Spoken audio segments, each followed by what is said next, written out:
देखिए शिखा जी, सबसे पहले तो आज का दिन मेरे लिए तो बहुत ही महत्वपूर्ण दिन है और कई मसलों में महत्वपूर्ण दिन है। जी। एक मसला तो यह है कि मेरे पिताजी की लंबित मांग थी कि पंचायती राज व्यवस्था से नियोजित शिक्षक को अलग किया जाए और सबसे पहले शुरुआत उन्होंने ही किया था, चाहे वह सड़क पे हो या सदन में हो। बराबर जी। सरकार को यह कहते थे कि आप पंचायती राज व्यवस्था से नियोजित शिक्षकों को अलग कीजिए। और हम्म। मैं भी 2023 में चुनाव लड़ रहा था तो मैंने संकल्प लिया था कि जब तक इन नियोजित शिक्षकों को पंचायती राज व्यवस्था से अलग करके सरकारी कर्मी का दर्जा नहीं दिलाएंगे, मैं कहता भी था कि आपके जी। बीच में दोबारा नहीं आऊंगा। लेकिन आज का यह दिन, एक तो मेरे पिताजी का जन्मदिन है और दूसरा आज ही पूरे बिहार के शिक्षक जो सक्षमता उत्तीर्ण हो गए हैं, जिनको नियुक्ति पत्र मिल चुकी है, आज वह शिक्षक विशिष्ट शिक्षक के रूप में अपने ही विद्यालय में योगदान कर रहे हैं। यह हम्म। दिन आज बहुत ही महत्वपूर्ण दिन उन शिक्षकों के लिए है, क्योंकि यह शिक्षकों की मांग थी। मेरे परिवार के लिए भी यह दिन बहुत महत्वपूर्ण है। जी। और मैं तो देख रहा हूं कि आज मेरे स्वर्गीय पिताजी की आत्मा जहां भी होगी वहां से देख रही होगी और उनकी आत्मा को भी शांति मिल रहा होगा कि हमारा जो एक संकल्प था, हमारी जो एक सोच थी, इन शिक्षकों को सरकारी कर्मी का दर्जा दिलाना, आज वह सफल हो गया है। और इसके लिए तो मैं बिहार के माननीय मुख्यमंत्री महोदय जी को भी बहुत धन्यवाद और आभार प्रकट करता हूं, जिन्होंने यह जी। ऐतिहासिक फैसला 2023 में लिया और आज पूरे बिहार के, चाहे वह प्राइमरी से लेके +2 विद्यालय तक के शिक्षक हो, आज अपने विद्यालय में योगदान करके और राज्यकर्मी का दर्जा हासिल करने जा रहे हैं। बिल्कुल आनंद जी। दूसरा सवाल कहीं ना कहीं ये भी उठ रहा है कि जो सेवा निरंतरता है इसकी मांग भी अब शिक्षक कर रहे हैं। क्योंकि पिछले दिनों शिक्षा मंत्री से आपकी मुलाकात भी हुई है, क्या कुछ इसको लेकर जानकारी आपके पास? देखिए शिखा जी, सबसे बड़ी बात है कि सेवा की निरंतरता।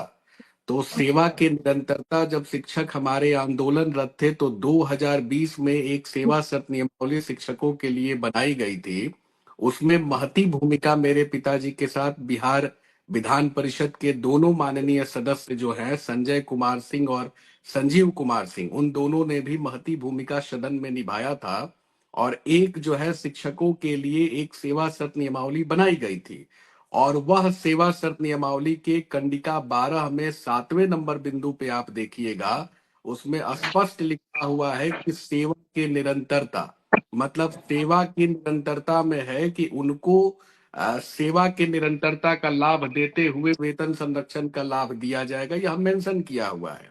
और जी। मैं अब 2 दिन पहले भी माननीय शिक्षा मंत्री महोदय से मिला और शिक्षा विभाग के वरीयतम उच्च पदाधिकारी से भी मिला, और पूर्व में भी जब यह नियमावली बन के आई थी, उस समय भी लगातार मैं जाके और सभी अधिकारियों से मिला था और माननीय मंत्री से मिला था, और मैंने उस समय भी लिखित रूप से यह दिया था, विभाग को इंडिकेशन भी दिया था, और विभाग भी इस बातों पे अपनी सहमति दिखा रहा है।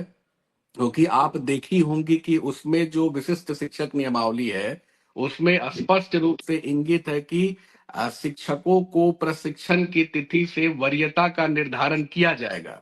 यानी कि जो विशिष्ट शिक्षक नियमावली है उसमें कह रहा है कि आप जब से प्रशिक्षित वेतनमान प्राप्त कर रहे हैं, तब से आपको आपकी वरीयता का निर्धारण हम करने जा रहे हैं। यह शिक्षा विभाग ने ही विशिष्ट शिक्षक नियमावली में इस प्रोविजन को हम लोगों ने जुड़वाया था और यह बातें जुड़ी है। दूसरी बात शिखा जी, मैं आपको बताना चाहता हूं कि जो हमारे जी। नियोजित शिक्षक पूर्व में थे और जो हमारे नियोजित शिक्षक चले गए, आपको योगदान कर लिए TRE 1 में या TRE 2 में, तो वहां उनके लिए एक सबसे बड़ी चिंता का विषय था, जब यह प्रधानाध्यापक का परीक्षा का निकला था उनको अप्लाई करने के लिए, तो वैसे शिक्षकों ने हमारे सामने यह समस्या को रखा था कि मैं प्रधानाध्यापक परीक्षा में कैसे शामिल होऊंगा। हमारी तो नई नियुक्ति हो गई है, भले मैं पूर्व में कार्यरत था, शिक्षा विभाग में नियोजित के रूप में मैं कार्य किया हूं, लेकिन मैंने जाके और उस समय के वर्तमान शिक्षा विभाग के पदाधिकारी से मिला और मैंने आग्रह किया, तो उनके पोर्टल पे यह सुविधा जनरेट होके आई, उनके अनुभव की गणना हुई, जिसमें 3 बातें आई। एक बात थी कि नियोजित, जो पूर्व के नियोजित शिक्षक है, उनके अनुभव की गणना करते हुए उनको BPSC प्रधानाध्यापक की परीक्षा में बैठने की अनुमति दी जाए। दूसरी बात थी कि उनके उम्र सीमा में छूट देने की बात को 2022 में मेरे पिताजी ने एक पत्र निर्गत कराया था, पत्रांक 22, उसी के हवाला देते हुए मैंने अधिकतम आयु सीमा 60 वर्ष तक कराने के लिए मैंने छूट कराया था। और तीसरा था जो ईडब्ल्यूएस में 5% अंक का जो ग्रेस अंक होता है, यह 3 विषय को हमने बाद में जुड़वाया था। तो मैं बस उस ओर आपका ध्यान इसलिए आकृष्ट कर रहा हूं शिखा जी, कि तीसरी बात थी कि जो भी शिक्षक हमारे डाइट में चले गए थे, जो नियोजित शिक्षक थे, उनकी भी अनुभव को गणना किया गया था वह जब डाइट में जा रहे थे।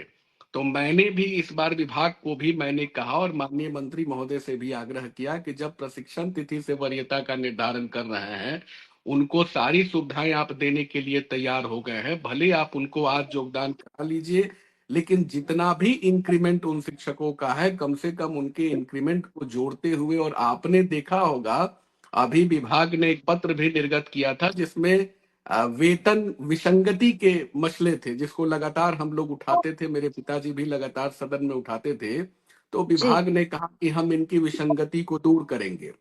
अब मैं आपको ध्यान आकृष्ट करूंगा कि 2015 में जो इनकी वेतन बनाई गई थी, उसी समय एक बात और तय हुआ था कि 3 वर्ष पे एक इंक्रीमेंट इन शिक्षकों को दिया जाएगा।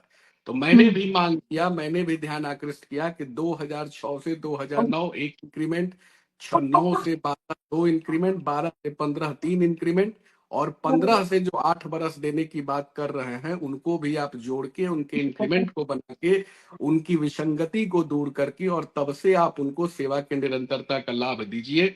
यह मेरा सुझाव रहा है। शिक्षा विभाग के माननीय मंत्री महोदय को भी मैंने आग्रह किया था और मेरी बातों पे सहमति बनेगी भी। अब मुझे पूर्ण विश्वास है हम लोग सहमति इस पे बनाएंगे, और मुझे यह भी विश्वास है कि शिक्षा विभाग के जो अधिकारी हैं इन बातों को समझेंगे और कहीं ना कहीं शिक्षकों का जो मूल अधिकार है वह अधिकार उनको मिलेगा। नहीं, बिल्कुल आनंद ठीक है जी। और शिखा, थोड़ा सा जी, शिखा, थोड़ा सा रोकेंगे हम आपको।